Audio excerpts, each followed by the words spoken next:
أعوذ بالله من الشيطان الرجيم. بسم الله الرحمن الرحيم. وإن من شيعته لإبراهيم إذ جاء ربه بقلب سليم إذ قال لأبيه وقومه ماذا تعبدون أئفكا آلهة دون الله تريدون فما ظنكم برب العالمين فنظر نظرة في النجوم فقال إني سقيم فتولوا عنه مدبرين فراغ إلى آلهتهم فقال ألا تأكلون ما لكم لا تنطقون فراغ عليهم ضربا باليمين فأقبلوا إليه يزفون قال أتعبدون ما تنحتون والله خلقكم وما تعملون قالوا ابنوا له بنيانا فألقوه في الجحيم فأرادوا به كيدا فجعلناهم الأسفلين. صدق اللہ العظیم. سبحانک لا علم لنا الا ما علمتنا انک انت العلیم الحکیم. رب اشرح لی صدری ویسر لی امری واحلل عقدۃ من لسانی یفقہوا قولی. پناہ مانگتا ہوں میں اللہ تعالیٰ کی شیطان مردود سے. شروع کرتا ہوں میں اللہ کے نام سے جو بڑا مہربان بڑی رحمتوں والا ہے. اور بے شک ابراہیم علیہ السلام حضرت نوح علیہ السلام کی ایک گروہ سے تھے، ان کی تابعداری کرنے والوں میں سے تھے. جس وقت آئے وہ اپنے پروردگار کے پاس بے داغ دل لے کر کے، جب کہا انہوں نے اپنے باپ سے اور اپنی قوم سے کہ تم کس کی پوجا کرتے ہو؟ کیا اللہ کے علاوہ اپنے گھڑے ہوئے معبودوں کی پوجا کرنا چاہتے ہو؟ تمہارا کیا گمان ہے اللہ رب العالمین کے بارے میں؟ پس ابراہیم علیہ السلام نے ایک نظر ستاروں پر ڈالی اور پھر کہا کہ میں تو بیمار ہوں. پس وہ لوگ ان سے پیٹ پھیر کر کے چلے گئے. پس ابراہیم علیہ السلام ان کے معبودوں کی طرف جا گھسے اور پھر کہا کہ کیوں تم لوگ کھاتے نہیں ہو؟ کیا ہو گیا ہے تم کو کہ تم بولتے نہیں ہو؟ پھر وہ ان کے اوپر پوری طاقت کے ساتھ پل پڑے. پھر وہ لوگ ابراہیم علیہ السلام کی طرف تیزی سے آئے. ابراہیم علیہ السلام نے فرمایا کیا تم ایسی چیزوں کو پوچھتے ہو جن کو تم اپنے ہاتھوں سے تراشتے ہو؟ اللہ نے تم کو بھی پیدا کیا اور جن کی تم پوجا کرتے ہو وہ بھی اللہ کی مخلوق ہے. وہ لوگ کہنے لگے کہ اس کے لیے ایک مکان بناؤ اور پھر اسے دہتی ہوئی آگ میں ڈال دو. پس ان لوگوں نے ابراہیم علیہ السلام کے ساتھ چال چلنی چاہی. پھر ہم نے ان تمام کو نیچا دکھا دیا. یہ سورہ صافات کی چند آیتیں ہیں. اوپر حضرت نوح علیہ السلام کا تذکرہ تھا کہ الا عباد اللہ المخلصین جو تھا کہ کچھ ایسے اللہ کے چنندہ اور مخصوص بندے ہوتے ہیں جو شرک سے کفر سے ہٹ کٹ کر کے اللہ رب العالمین کی طرف متوجہ ہونے والے ہوتے ہیں. اور وہ لوگ ڈرانے والے ہوتے ہیں اللہ کے عذاب سے. انہی لوگوں میں سے حضرت نوح علیہ السلام کا تذکرہ کیا تھا. اور اس کے بعد حضرت ابراہیم علی نبینا علیہ السلام کا تذکرہ ہے. اور انہیں حضرت نوح علیہ السلام کے گروہ سے تعبیر کیا ہے. وجہ اس کی یہ ہے کہ تمام انبیاء کرام علیہم السلام اللہ کے ان بندوں میں سے ہوتے ہیں جنہیں اللہ تعالیٰ نے اپنی توحید اپنی الوہیت اور اپنی ربوبیت کا پیغام اور دعوت دینے کے لیے منتخب کیا۔ یہ پورا ایک گروہ ہے، ایک جماعت ہے انبیاء کرام علیہم الصلاۃ والسلام کی۔ انہی میں سے حضرت ابراہیم علیہ الصلاۃ والسلام بھی تھے، انہی میں سے حضرت نوح علیہ الصلاۃ والسلام بھی ہیں۔ حضرت ابراہیم علیہ الصلاۃ والسلام کو حضرت نوح علیہ الصلاۃ والسلام کی راہ چلنے والے یا ان کی تابع داری کرنے والے یا ان کی اطاعت کرنے والے یا جس مقصد کے لیے اللہ پاک نے حضرت نوح علیہ الصلاۃ والسلام کو بھیجا تھا، اسی مقصد کی تکمیل اور اسی دعوت و تبلیغ کو انجام دینے کے لیے اللہ پاک نے حضرت ابراہیم علیہ الصلاۃ والسلام کو بھی بھیجا تھا۔ اور جو عقیدہ اور جو مشن نوح علیہ الصلاۃ والسلام کا تھا، وہی عقیدہ اور وہی ذمہ داری حضرت ابراہیم علیہ الصلاۃ والسلام کی بھی۔ اس لیے کہا وَإِنَّ مِن شِيعَتِهِ لَإِبْرَاهِيمَ کہ ابراہیم علیہ الصلاۃ والسلام بھی انہی کی راہ چلنے والوں میں سے اور انہی کے گروہ میں سے تھے۔ اللہ رب العالمین کے پاس بے داغ دل لے کر کے آئے تھے، بے قلب سلیم، ایسا دل کہ جس کا عقیدہ خرافات سے، جس کا عمل شرک و ریا سے، اور جس کا دماغ وسوسوں سے، خرخشوں سے خالی ہوتا ہے، اور جس کے اخلاق رذائل سے پاک و صاف ہوتے ہیں، ایسا بندہ اللہ کا پکا مومن ہوتا ہے کہ دل بھی، دماغ بھی، عمل بھی، اخلاق بھی اللہ رب العالمین کی منشا کے مطابق ہوتے۔ ابراہیم علیہ الصلاۃ والسلام انہی اللہ کے مخلص بندوں میں سے تھے جنہیں اللہ نے نبی بنانے کے لیے چنا تھا۔ اور اللہ تعالیٰ جنہیں چنتا ہے، جن کو منتخب فرماتا ہے، اللہ تعالیٰ ان کو ان تمام رذائل سے پاک و صاف رکھتا ہے۔ اللہ رب العالمین کے پاس قلب سلیم ہی کا اعتبار ہے۔ ابراہیم علیہ الصلاۃ والسلام ایسا دل لے کر کے آئے تھے، اللہ نے نبوت عطا فرمائی۔ بہت تفصیلی واقعہ ابراہیم علیہ الصلاۃ والسلام کا آپ نے سنا بھی ہوگا بار بار۔ اللہ تعالیٰ نے جس گھرانے میں پیدا کیا تھا، وہ گھرانہ بت پرست تو تھا ہی، بت فروش بھی تھا، بت گر بھی تھا۔ اپنے ہاتھوں سے بت تراشتے تھے، اپنے ہاتھوں سے بت بناتے تھے اور پھر اسے بیچا کرتے تھے، لوگ خریدتے تھے۔ یہ خود بھی بتوں کی، مورتیوں کی پوجا کیا کرتے تھے اور لوگوں کو مورتیاں بنا کر کے دیتے تھے جس کی پوجا کی جاتی تھی۔ ایسے گھرانے میں اللہ تعالیٰ نے حضرت ابراہیم علیہ الصلاۃ والسلام کو پیدا کیا تھا۔ بچپن سے اللہ تعالیٰ نے ان تمام رذائل سے اور شرک اور کفریہ اعمال سے اللہ نے محفوظ رکھا تھا۔ ابراہیم علیہ الصلاۃ والسلام کو جب اللہ نے نبوت عطا فرمائی تو اپنے باپ سے اور اپنی قوم سے ابراہیم علیہ الصلاۃ والسلام نے کہا تھا ماذا تعبدون، تم کن چیزوں کی پوجا کرتے ہو؟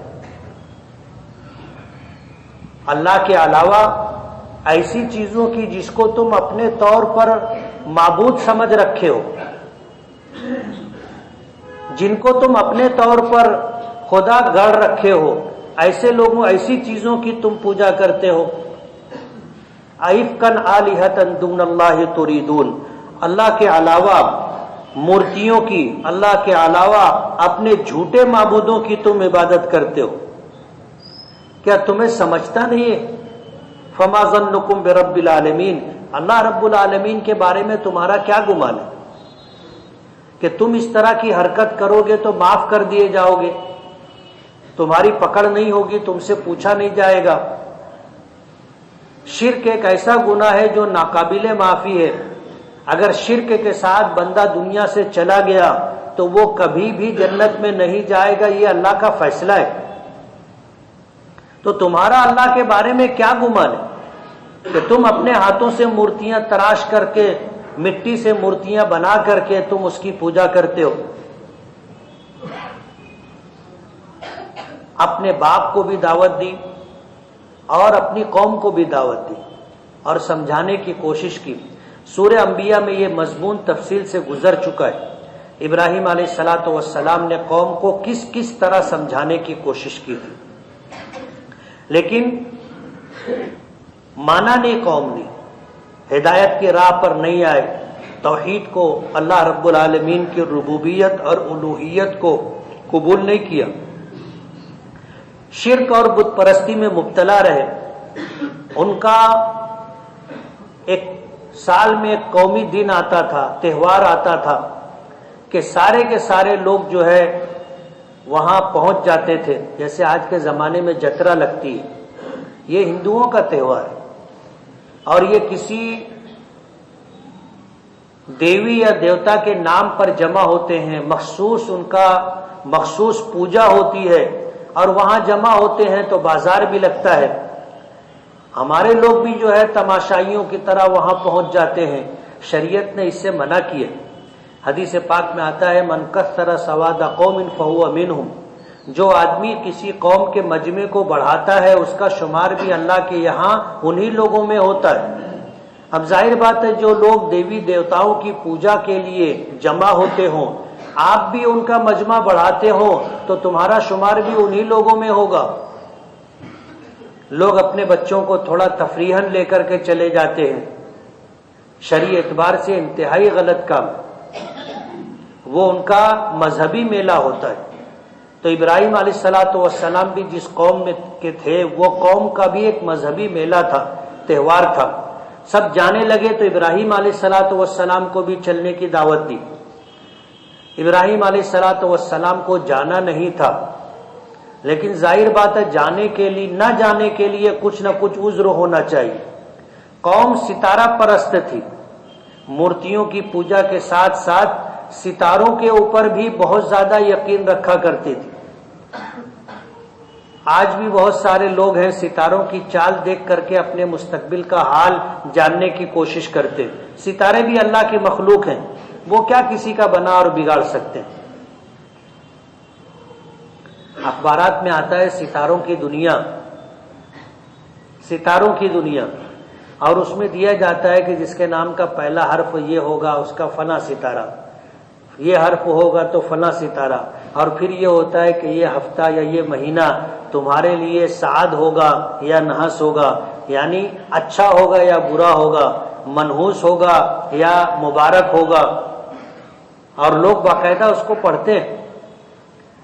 اب ان کو جب پڑھتے ہیں اور یہ معلوم ہوتا ہے کہ یہ ہفتہ اپنے لیے منحوس ہے تو چہرہ اتر جاتا ہے ان کا. اتنا یقین ہوتا ہے ان کو کہ پڑھنے کے بعد چہرہ اتر جاتا، غمگین ہو جاتے، موڈ آف ہو جاتا. تو قوم بھی ستارہ پرست تھی. ابراہیم علیہ السلام کو جانا نہیں تھا، کیا عذر پیش کرتے؟ تو انہوں نے ستارے کی طرف دیکھا، فنظر نظرۃ فی النجوم، ستاروں کی طرف ایک نظر ڈالی اور اس کے بعد کہا انی سقیم، میری تو طبیعت خراب ہے، میری تو طبیعت خراب ہے. فقال انی سقیم، میری تو طبیعت خراب ہے.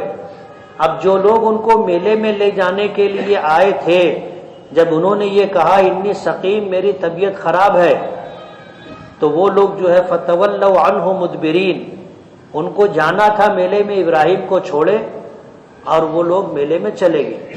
ابراہیم علیہ السلام کا اپنا ایک پروگرام تھا، اور وہ پروگرام یہ تھا کہ جن بتوں کی اور مورتیوں کی یہ پوجا کرتے ہیں ان کا کچھ نہ کچھ تیا پانچا کرنا چاہیے. لیکن موقع نہیں ملتا تھا. صبح سے لے کر کے گیٹ کھلنے سے لے کے گیٹ بند ہونے تک کوئی نہ کوئی وہاں ان کے پاس رہتا ہی تھا. ابراہیم علیہ السلام کو موقع نہیں ملتا تھا. ابراہیم علیہ السلام نے یہ موقع ڈھونڈ کے نکالا کہ پوری بستی خالی ہو گئی، سب میلے میں چلے گئے، یہ گھر پہ رہے. جب سب چلے گئے فراغ الی آلہتہم، یہ مندر میں گھس گئے، ان کے معبد میں، ان کے عبادت گاہوں میں گھس گئے. الی آلہتہم، ان کی ان مورتیوں اور دیوتاؤں کی طرف جن کی پوجا کی جاتی تھی، ان کے سامنے لوگوں نے سب پھل فروٹ لگا کے رکھے تھے، اور اسے بڑا بابرکت سمجھا جاتا ہے. ہمارے یہاں بھی ہوتا ہے، ہر پھل ان کے سامنے رکھے جاتے ہیں. کچھ ایام آتے ہیں جن دنوں کے اندر ان مورتیوں کے سامنے یا ان کی تصویروں کے سامنے کھانے پینے کی مختلف چیزیں رکھی جاتی ہیں، اور اسے بابرکت سمجھا جاتا ہے اور اسے بانٹا جاتا ہے پرساد بول کر کے. اسے بانٹا جاتا ہے اور ان کے مذہب کے اعتبار سے اس کو بہت برکت کی چیز سمجھا جاتا ہے. تو یہ سب مورتیوں کے سامنے انواع و اقسام کے پھل فروٹ اور کھانے رکھے ہوئے تھے، مٹھائیاں رکھی ہوئی تھی. ابراہیم علیہ الصلوۃ والسلام نے کہا الا تاکلون، کھاتے کیوں نہیں؟ دسترخوان تو ریڈی ہے اور سب طرح کے پکوان، سب طرح کے پھل ہیں، کھاتے کیوں نہیں؟ جب کوئی جواب نہیں آئے تو کہنے لگے ما لکم لا تنطقون، کیا ہو گیا، بولتے کیوں نہیں، جواب کیوں نہیں دیتے؟ ظاہر بات ہے نہ ان میں بولنے کی طاقت ہے اور نہ ان میں کھانے کی طاقت. فراغ علیہم ضربا بالیمین. اس گفتگو کے بعد ابراہیم علیہ الصلوۃ والسلام کا جو پروگرام تھا انہوں نے اس پروگرام پر عمل کیا، پوری قوت کے ساتھ ان پر ٹوٹ پڑے اور بیچ میں بڑا بت تھا اور اس کے دونوں طرف چھوٹے چھوٹے بت رکھے ہوئے تھے. سارے دائیں بائیں کے بتوں کو توڑ دیا اور جو ہتھوڑا اور کدال تھی وہ بڑے کے کاندھے پہ لٹکا دی اور اپنے گھر آ گئے. شام تو ہونی تھی، لوگ آنا واپس ہونا شروع ہوئے تو سب سے پہلے وہاں گئے کہ وہاں برکت کا جو کھانا رکھا ہوگا اٹھا کے گھر لے کر کے جائیں گے. وہاں جا کر کے دیکھا تو معاملہ ہی دوسرا تھا. سمجھ گئے کہ یہ کام کس کا ہے، کون کر سکتا ہے. آپس میں گفتگو کی اور لوگوں نے کہا کہ یہ ابراہیم کا ہی کام، جیسا سورہ انبیاء میں تفصیل گزری. تو فَأَقْبَلُوا إِلَيْهِ يَزِفُّونَ، یہ پوری طاقت اور تیزی کے ساتھ ابراہیم علیہ الصلوۃ والسلام کی طرف دوڑ کر آئے. اب جب آئے تو آنے کے بعد ابراہیم علیہ الصلوۃ والسلام کو پکڑا اور کھینچ کر کے نمرود کے دربار میں لے کر کے گئے. نمرود نے پوچھا کہ یہ کس نے کیا ہے، تم نے یہ حرکت کیوں کی؟ تو کہا کہ یہ جو بڑا ہے بچا ہوا اس نے کیا ہوگا، اس سے پوچھو. تو کہنے لگے وہ تو بولتے نہیں ہیں. کہا کہ تم اتعبدون ما تنحتون، جن پتھروں کو تم تراش کر کے مورتیاں بناتے ہو ان پتھروں کی تم عبادت کرتے ہو جو بول بھی نہیں سکتے، جو کھا بھی نہیں سکتے، مکھی بیٹھ جائے تو اڑا بھی نہیں سکتے، اور اگر کتا پیر اٹھا کر کے ان کے منہ میں پیشاب کرے تو منہ بھی بند نہیں کر سکتے. اتعبدون ما تنحتون، جن بتوں کو تم اپنے ہاتھوں سے تراشتے ہو ان کی تم پوجا کرتے ہو. جب تم یہ سمجھتے ہو کہ یہ بڑا ان چھوٹوں کو توڑ نہیں سکتا، اتنا بے بس ہے اور نہ دیکھ سکتا ہے کہ کس نے توڑا ہے، نہ بتا سکتا ہے کہ کس نے یہ حرکت کی ہے، تم ایسی جو ہے بے جان چیزوں کی پوجا کرتے ہو. واللہ خلقکم وما تعملون، جبکہ اللہ نے تم کو پیدا کیا ہے. اور یہ جو مورتیاں ہیں پتھر کی بنی ہوئی یہ بھی اللہ کی مخلوق ہے، مٹی بھی اللہ کی پیدا کی ہوئی ہے اور پتھر بھی اللہ کے بنائے اور پیدا کیے ہوئے ہیں. تو تم بھی اور تمہارا سارا عمل اور یہ تمہارے یہ سارے معبود یہ سب اللہ رب العالمین کی مخلوق ہے. تمہیں تو خالق کی عبادت کرنی چاہیے. تم خالق کو چھوڑ کر کے مخلوق کی عبادت کر رہے ہو. تم خود مخلوق ہو اور اپنی جیسی مخلوق کی بلکہ اپنے سے کمتر مخلوق کی تم پوجا کرتے ہو. تم تو بات بھی کر سکتے ہو تو وہ تو بول بھی نہیں سکتے. تم کھا سکتے ہو وہ تو کھا بھی نہیں سکتے. تم اپنے نفع نقصان کو اپنے لیے حاصل کرنا چاہو چھوڑنا چاہو تو کر سکتے، وہ تو یہ بھی نہیں کر سکتے، اس کے بعد تم ان کی پوجا کرتے ہو. ظاہر بات ہے جب عقل اور دماغ معاف ہو جاتا ہے اور شرک اور کفر سے بھرا ہوا ہوتا ہے تو یہ چیزیں سمجھ میں نہیں آتی. آج بھی ہم سے زیادہ سمجھدار لوگ بتوں کی پوجا کرتے ہیں، درختوں کی، سورج کی، چاند کی، ستاروں کی اور اسی طرح جانوروں کی پوجا کرتے. حالانکہ گفتگو کرو گے تو وہ ہم سے زیادہ سمجھدار، ہم سے زیادہ معلومات رکھنے والے. لیکن اللہ اگر دل پر مہر لگا دے تو پھر ہدایت کی بات دل میں اترتی نہیں. اور ان جیسی چیزوں کی وہ کوئی نہ کوئی تعویل اپنی طرف سے کر لیتے. آج بھی ہم سے زیادہ سمجھدار لوگ پتھروں کی پوجا کرتے ہیں. ابراہیم علیہ الصلوۃ والسلام کی یہ ساری گفتگو ان پر اثر انداز نہیں ہوئی، اور ان لوگوں نے پھر آپس میں مشورہ کیا کہ اس شخص کو کیا سزا دینی چاہیے، کیا سزا دینی چاہیے. اور پھر یہ طے ہوا کہ ایسی عبرت ناک سزا دی جائے کہ ہمیشہ کے لیے لوگوں کے لیے عبرت ہو جائے. اور مشورے سے طے ہوا کہ ایک بہت بڑا الاؤ تیار کیا جائے اور بہت بڑی آگ جلائی جائے اور ابراہیم کو آگ میں زندہ ڈال دیا جائے. سورہ انبیاء کے اندر یہ مضمون تفصیل سے گزر چکا ہے. قالوا ابنوا له بنیانا، ان لوگوں نے مشورہ سے طے کیا کہ ایک عمارت بنائی جائے اور اس کو آگ سے بھر دیا جائے. فَأَلْقُوهُ فِي الْجَحِيمِ، اور پھر اس کے بعد ابراہیم کو اس دہتی ہوئی آگ میں ڈال دیا جائے. فَأَرَادُوا بِهِ كَيْدًا فَجَعَلْنَاهُمُ الْأَسْفَلِينَ، اور ان کا ارادہ یہ تھا کہ ابراہیم کو ایسی عبرتناک اور دردناک سزا دی جائے کہ سب کے لیے عبرت ہو جائے، اور اس طرح سزا دی جائے کہ ہمارے کلیجے ٹھنڈے ہو جائے.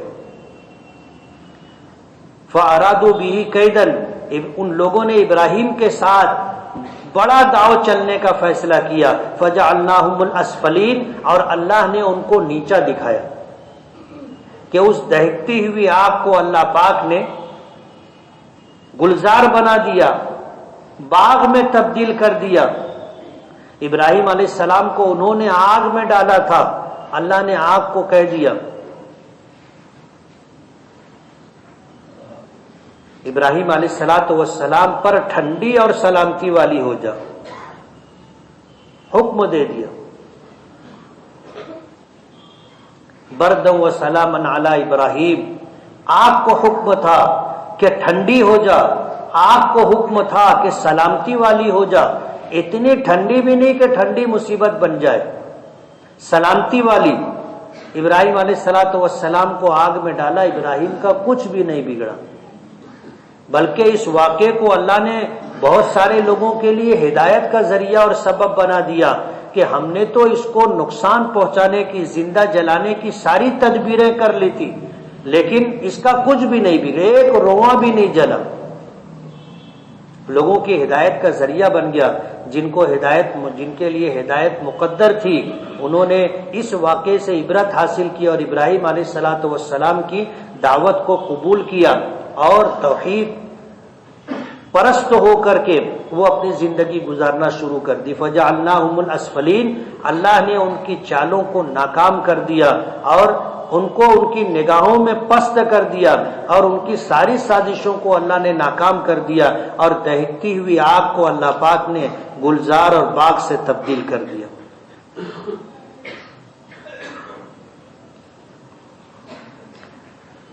غیر حافظ قرآن امام کے پیچھے حافظ قرآن کی نماز ہوگی یا نہیں؟ ہو جائے گی.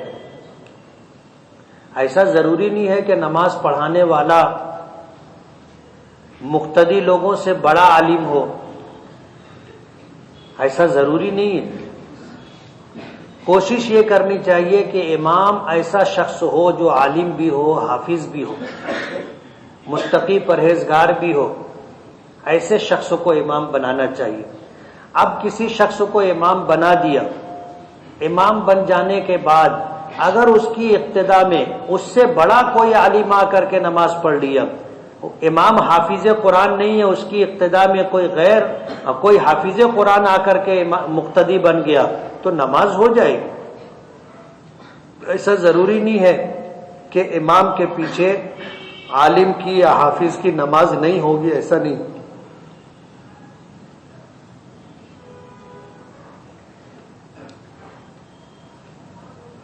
میں بہت پریشان ہوں، میرے دل میں ایسے ایسے خیالات آتے ہیں جس کی وجہ سے میں بہت الجھ گیا ہوں، یہاں تک کہ میں یہ سوچنے لگتا ہوں کہ میری یادداشت چلی جائے لیکن یہ جملے میرے دماغ سے نکل جائیں. اس جملے کو میں اپنی زبان پر لانا بہت برا سمجھتا ہوں.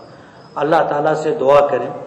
یہ شیطانی وسوسے ہوتے ہیں جو شیطان ایمان والوں کے عقیدے کو خراب کرنے کے لیے یا انہیں اس طرح کے خیالات میں ڈال کر کے پریشان کرنے کے لیے ایسے حربے استعمال کرتا ہے۔ جب اس طرح کے خیالات دل میں آئے تو لا حول ولا قوت الا باللہ پڑھنا چاہیے۔ حضرت آدم اور مائی حوا جب دنیا میں بھیجے گئے یا اتارے گئے تو دنیا میں ان کو بھوک لگی، تب انہوں نے پہلا دانہ کیا کھایا؟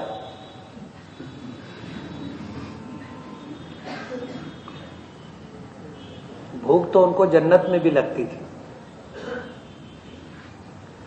اور کھاتے تھے، جبھی تو گیہوں کے دانے کے پاس، گیہوں کے درخت پودے کے پاس چلے گئے تھے۔ اب اللہ نے کیا کھلایا اس کی تفصیل ملتی نہیں، اس لیے میں بتا نہیں سکتا۔ میت کے دفن کے بعد قبر پر پانی ڈالنا کیا سنت ہے؟ ہاں، پانی ڈالنا سنت تو نہیں ہے لیکن مستحب ہے، اور اس لیے ڈالا جاتا ہے پانی تاکہ قبر جو ہے وہ مٹی جم جائے۔ پانی نہ ہو یا نہیں ڈالا جائے تو کوئی حرج بھی نہیں۔ پانی ڈالنے کا صحیح طریقہ کیا ہے؟ کوئی ایسا مخصوص طریقہ حدیث میں منقول نہیں۔ قبروں پر ہمیشہ پانی ڈالتے رہنا یہ عمل کیسا ہے؟ اکثر لوگ قبرستان میں پانی لے کر قبروں پر ڈالتے رہتے ہیں، اس سے میت کو کوئی فائدہ نہیں۔ پانی ڈالنے سے میت کو کوئی فائدہ نہیں۔ قبر میں تدفین کے بعد اس کا جیسا عمل ہوگا اس کے ساتھ ویسا معاملہ ہوتا ہے۔ اوپر تم پھول ڈالو، پانی ڈالو، گھاس جو اگی ہوتی ہے وہ جلا ڈالتے ہیں تو لوگ بولتے ہیں دیکھو گھاس جلا دی۔ میت کا اس سے کوئی نقصان نہیں ہوتا، اس کے ساتھ تو اس کا جیسا عمل ہوتا ہے ویسا برتاؤ کیا جاتا ہے۔ سویا بین کی ترکاری یا سالن بنا کر کھا سکتے ہیں۔ کیا ہم پانی کا کاروبار کر سکتے ہیں جبکہ پانی کی بوتل، پانی کا پاؤچ اور کولر میں پانی بھر کر فروخت کر سکتے؟ کیا کسی کمپنی کی پانی کی بوتل اور پانی پاؤچ کی ایجنسی لے کر اسے فروخت کرنا درست ہے؟ حکیم صاحب کے پاس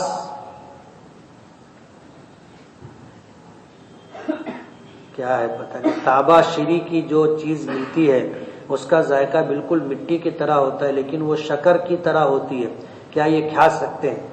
پتہ نہیں، میں نہیں سمجھتا، مجھے نہیں معلوم کیا ہے یہ۔ اگر یہ تباشیر ہے، تباشیر ایک دوا آتی ہے، اس کا ذائقہ مٹی کی طرح ہوتا ہے اور وہ شکر کی طرح سفید ہوتی، شاید وہی پوچھنا چاہتے ہیں، وہ کھا سکتے۔ خاک شفا کھا سکتے یا نہیں؟ مدینہ منورہ میں ایک جگہ تھی، حضور پاک صلی اللہ علیہ وسلم نے، ایک صحابی تھے، ان کے زخموں پر پھوڑے پھنسی تھے، تو حضور نے فرمایا تھا کہ یہ مٹی اٹھا کر کے، یہ دعا پڑھ کر کے، بسم اللہ تربت ارضنا بریقت بازنا یشرا بہ سقیمنا باذن ربنا، یہ دعا پڑھ کر کے لگاؤ، اللہ شفا دے گی۔ تو وہ صحابی بہت پریشان تھے، حضور نے بتایا کہ یہ دعا پڑھو اور اس طرح اپنے ہاتھ میں انگلی میں تھوک لگاؤ اور مٹی پر رکھ کر کے جو مٹی لگتی ہے اس کو اس طرح لگا لو۔ تو وہ جو جگہ ہے جہاں سے حضور نے مٹی اٹھانے کے لیے کہا تھا، آج بھی لوگ وہاں سے مٹی اٹھاتے ہیں اور اس کو لے کر کے آتے ہیں، اسی کو خاک شفا کہتے ہیں۔ گھر گروی رکھ سکتے ہیں یا نہیں؟ ایک طریقہ یہ ہے کہ روپیے کو بیاج نہیں اور گھر کو بھاڑا نہیں، اگر یہ مراد ہے تو جائز نہیں۔ باقی گھر گروی رکھنا اس طریقے پر کہ ہم نے کسی سے پیسہ لیا اور اس کا پیسہ اس کو مل جائے، اس کو اطمینان کے لیے ہم نے گھر اس کے تابع میں دے دیا، تو اس کو گروی رکھنا، رہن رکھنا کہتے ہیں۔ لیکن جس شخص نے گھر لیا ہے وہ گھر کو استعمال نہیں کر سکتا، اس میں رہ نہیں سکتا، اس کو کرائے پر دے نہیں سکتا، اس میں تالا لگا کر کے چابی اپنے پاس رکھنا چاہے تو رکھ سکتا ہے۔ لیکن ابھی موجودہ دور میں جو چل رہا ہے، جس کو گھر گروی رکھنا کہتے ہیں، کہ روپیے کو بیاج نہیں اور گھر کو بھاڑا نہیں، یہ جائز نہیں۔ وتر کی نماز میں دعائے قنوت یاد نہیں ہے تو کیا پڑھنا چاہیے؟ 3 مرتبہ سبحان ربی العظیم، سبحان ربی العظیم، سبحان ربی العظیم بھی پڑھ لیں تو نماز ہو جائے گی، لیکن دعائے قنوت یاد کرو۔ کام کرنے والے کو کتنا گھنٹہ سونا چاہیے؟ جتنی نیند ہو۔ وطر پڑھنا ضروری ہے یا نہیں؟ وطر پڑھنا فرض کے درجے میں، جس کو واجب کہتے ہیں۔ واجب اور فرض میں عملی اعتبار سے کوئی فرق نہیں، جیسے فرض نماز پڑھنا ضروری ہے ایسے واجب نماز بھی پڑھنا ضروری ہے۔ فرض اور واجب میں فرق اتنا ہے کہ اگر کوئی آدمی فرض کا انکار کر دے تو وہ کافر ہو جائے گا، لیکن واجب کا انکار کرے تو کافر نہیں ہوگا، لیکن عمل کے اعتبار سے دونوں کا کرنا ضروری ہے۔ میں مسجد میں داخل ہوا تو امام صاحب چوتھی رکعت میں تھے، میں نے شرکت کی، میں باقی 3 رکعتیں کس طرح پڑھوں؟ پہلی رکعت میں قاعدے میں بیٹھوں کہ دوسری رکعت میں؟ اگر امام کے ساتھ چوتھی رکعت ملی ہے تو یہ ہماری چوتھی رکعت ہے، امام کی کون سی ہے؟ چوتھی ہے، تو ہماری بھی چوتھی ہے۔ اب جب امام سلام پھیرے گا تو ہمیں 1 رکعت ملی، 1 رکعت ہماری ہو گئی۔ اب ہم کھڑے ہوں گے، شروع سے نماز پڑھیں گے، ثنا پڑھیں گے، اعوذ باللہ بسم اللہ پڑھیں گے، سورہ فاتحہ پڑھیں گے، پھر کوئی سورت پڑھیں گے، اور اس کے بعد رکوع سجدہ کریں گے۔ اب ہماری کتنی رکعت ہو گئی؟ 2 ہو گئی، تو ہم قاعدہ کریں گے، 2 رکعت پر قاعدہ ہے، قاعدہ کریں گے۔ پھر اس کے بعد ہم اٹھ کر کے ہم 2 رکعت اور پڑھیں گے، اور اس کے بعد قاعدہ کر کے سلام پھیریں گے۔ سمجھ میں آئی بات؟ تو ہم نے جب امام کے ساتھ چوتھی رکعت میں شرکت کی تھی تو وہ ہماری چوتھی رکعت تھی، ہماری پہلی، دوسری، تیسری رکعت باقی ہے۔ تو ہم جب اٹھیں گے تو پہلی رکعت پڑھیں گے تو وہ بھری ہوئی رہے گی، یعنی سورہ فاتحہ بھی اور سورت بھی، اور پھر 2 رکعت ہو گئی، قاعدہ کریں گے۔ پھر جب قاعدے سے اٹھیں گے تو ہماری ترتیب کے اعتبار سے دوسری رکعت ہے، وہ بھی بھری رہے گی، وہ بھی بھری رہے گی، اور پھر اس کے بعد ہم تیسری رکعت پڑھیں گے جس میں صرف سورہ فاتحہ پڑھیں گے۔ اس طرح جو ہے ہم نماز پوری کریں گے۔ اسی طرح مغرب کی آخری رکعت میں شرکت کی تو باقی کی رکعتیں کس طرح پڑھیں؟ اسی طرح پڑھیں گے، جو ترتیب سے ہم کو ملی ہے وہ ہماری وہی گنتی میں ہے۔ اب شروع سے ہم جیسی نماز پڑھتے ہیں ویسا پڑھیں گے، لیکن رکعتوں کی گنتی پر قاعدہ کرنے نہ کرنے کی بات ہوگی۔ مغرب کی نماز ایسی ہے جس میں 4 قاعدہ بھی ہو سکتا ہے، جیسے ہم آئے، امام کی 3 رکعت ہو گئی تھی، امام قاعدے میں تھا، ہم آ کر کے شریک ہو گئے، یا ہم کو آخری رکعت ملی، ہم آ کر شریک ہو گئے، تو امام کے ساتھ تو ہمیں قاعدہ کرنا پڑے گا، امام کے ساتھ قاعدہ کرنا پڑے گا۔ یہ پہلا ہو گیا۔ اب ہم اٹھ کر کے ہم نے 1 رکعت اور پڑھی، اب 1 رکعت پڑھ لی تو 2 رکعت ہو گئی، پھر قاعدہ کریں گے، پھر قاعدہ کریں گے، پھر اٹھیں گے، اٹھنے کے بعد ہم پھر 1 رکعت پڑھیں گے تو ہماری تیسری رکعت ہوئی، اور پھر اس کے بعد جو ہے قاعدہ رہے گا۔ اور ہم آ کر کے اگر ہم امام کے ساتھ پہلے قاعدے میں شریک ہو گئے، 1 قاعدہ ہو گیا، تیسری رکعت ہم کو ملی، اس کے بعد امام کے ساتھ پھر قاعدہ کیا، 2 قاعدہ ہو گیا، اس کے امام سلام پھیر کر کے اٹھا، سلام پھیرا، ہم اٹھے، ہم نے 1 رکعت پڑھی، اب ہماری 2 ہو گئی، پھر ہم قاعدہ کریں گے، پھر اٹھیں گے، تیسری رکعت پڑھیں گے، پھر قاعدہ کریں گے، تو 4 قاعدہ ہو گیا۔ کوئی اگر پوچھے کہ بتاؤ وہ کون سی فرض نماز ہے جس میں 4 قاعدہ ہے، تو آدمی چکرا جاتا، یار 4 قاعدے والی کون سی نماز ہے؟ مغرب کی ہے۔ امام صاحب کی ابتدا میں نماز میں سورہ فاتحہ اور کوئی سورت پڑھنا چاہیے یا نہیں؟ ہمارے یہاں امام ہی ہوتا ہے، سب امام نہیں ہوتے، اس لیے ہم امام کے تابع، امام قرات کرے گا، ہم قرات نہیں کریں گے۔ میرا مسئلہ یہ ہے، مجھے وسوسہ ستا رہا ہے، کسی بھی شرعی بات میں غلط خیال آ جاتا ہے، مسجد میں خاص طور پر نماز میں گندے خیالات آتے ہیں، اور گھبراہٹ اور بے چینی ہوتی ہے، یہاں تک کہ میں بیمار ہو جاتا ہوں۔ کسی ایک نماز کے بعد 25 مرتبہ قل ہو اللہ پڑھ کر کے اپنے سینے پر دم کرنا چاہیے، اور وسوسہ آئے تو گھبرانا نہیں چاہیے، اور وسوسے پر عمل نہیں کرنا چاہیے۔ جیسے کچھ لوگ وضو کر کے آتے، ایسے ہاؤس کے پاس سے وضو کر کے آئے پھر واپس جاتے، وہ آئے شیطان بولتا ہے شاید پاؤں نہیں دھوئے یا ہاتھ نہیں دھوئے یا چہرہ برابر نہیں دھوئے، ایسا وسوسہ دل میں ڈال دیتا، اور آدمی کو ایسا لگتا ہے کہ یار ہاں، تو پھر واپس جاتا ہے، جا کے پھر وضو کرتا۔ تو جب آدمی شیطانی وسوسے پر عمل کرنا شروع کر دیتا ہے تو شیطان بار بار وسوسہ ڈالتا رہتا ہے، بار بار وسوسہ ڈالتے رہتا ہے۔ تو شیطان کو مایوس کر دینے کا، وضو کرنے بیٹھے نا تو یعنی استحضار کے ساتھ وضو کرنے کا، چہرہ دھو رہا ہوں، ہاتھ دھو رہا ہوں، مسا کر رہا ہوں، پاؤں دھو رہا ہوں۔ ایک مرتبہ اپنے کر لیا، وہاں سے اٹھے، شیطان کتنا ہی وسوسہ ڈالے، وضو نہیں ہوا، بولے نہیں ہوا، وہ بولے نہیں ہوا، اپنے کو بولنے کا ہوا، اور ویسے ہی آ کے نماز پڑھ لینے کا۔ جب اپنے اس طرح کرنے لگیں گے تو شیطان بولے گا یار یہ اپنی مانتا نہیں، تو وہ مایوس ہو جائے گا، اس کو مایوس کرنے کا۔ اور اگر اپنے اس کے وسوسے پر عمل کرتے رہیں گے تو پھر وہ اپنے کو ایسے ہی پریشان کرتا رہے گا۔ نماز میں امام صاحب رکوع میں چلے گئے، اب کسی کے رکوع میں شامل ہونے پر کتنی تسبیح یا کتنی مقدار میں شرکت ہو تو رکعت ملے گی؟ امام رکوع میں ہے، ہم رکوع میں شامل ہوئے، ایک مرتبہ سبحان ربی العظیم کے برابر شرکت ہو گئی، ہم کو رکوع مل گیا، اور جس کو امام کے ساتھ رکوع مل گیا اس کو رکعت مل گئی۔ نماز میں چھینک یا جمائی آنے پر الحمدللہ یا لا حول ولا قوت الا باللہ کہہ سکتے ہیں یا نہیں کہہ سکتے؟ لیکن یرحمک اللہ نہیں کہہ سکتے۔ کسی نے چھینکا اور کہا الحمدللہ تو اس کی نماز نہیں ٹوٹی، الحمدللہ بولنے سے نماز نہیں ٹوٹتی، لیکن اگر کسی نے کہہ دیا یرحمک اللہ تو اس کی نماز ٹوٹ جائے گی۔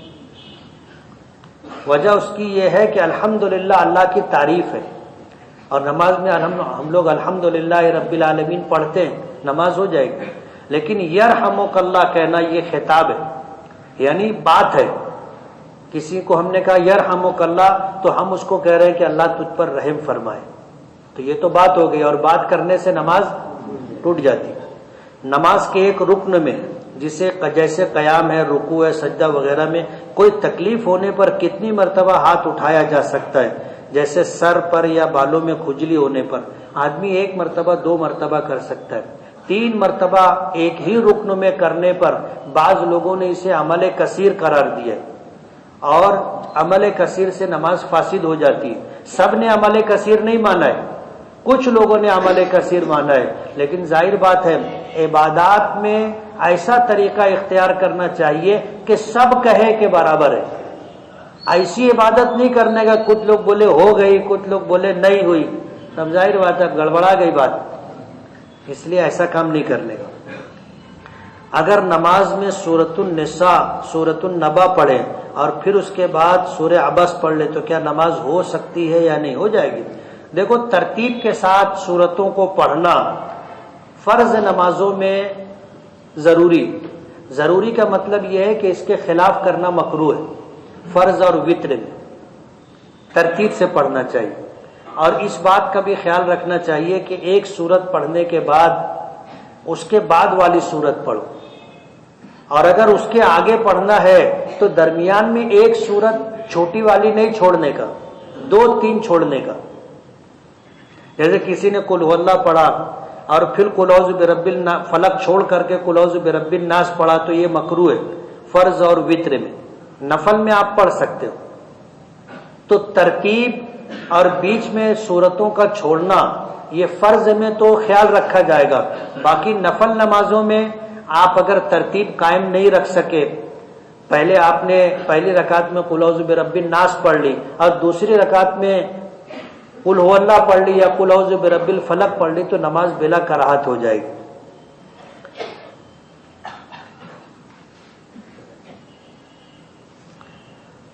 محترم حضرات، یعنی سب کو کسی نے پیغام دیا ہے کہ یہ درس قرآن کی مجلس ہے، اس مجلس میں مجلس کی مناسبت سے سوالات لایا کریں۔ کچھ لوگ ہیں جو بار بار ایسے سوالات لکھ کر لاتے ہیں جو مجلس کی مناسبت سے نہیں ہوتے۔ اگر واقعی آپ کے نزدیک وہ سوال بہت ہی اہمیت کا حامل ہے تو آپ اکیلے مل کر پوچھ سکتے ہیں۔ شکریہ۔ بات ایسی ہے کہ سوال بھی سب کو نہیں سمجھتا۔